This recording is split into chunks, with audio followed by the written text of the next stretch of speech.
कारोबारी हफ्ते के दूसरे रोज भी सोने की फी तोला कीमत में कमी हो गई। मुल्क में सोने की फी तोला कीमत में आज कमी का रुझान देखने में आया है। All Pakistan James and jewellers association के मुताबिक सोने की फी तोला कीमत 200 रुपए कम हुई है। मुल्क में फी तोला सोने का भाव 200 रुपए कम होकर 2,20,500 रुपए हो गया है, जबकि 10 ग्राम सोने का भाव 171 रुपए कम होकर 1,89,043 रुपए है। आलमी बाजार में सोने की फी औंस कीमत $1,951 बरकरार है। गुज़िश्ता रोज फी तोला सोने की कीमत में 1,000 रुपए की कमी हुई थी।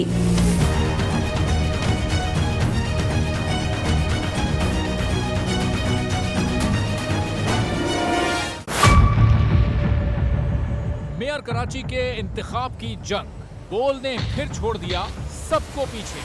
इस वक्त मुर्तजा वहाब मुंतखब हो गए हैं मेयर कराची, ये ऐलान कर दिया गया है बाकायदा तौर पर।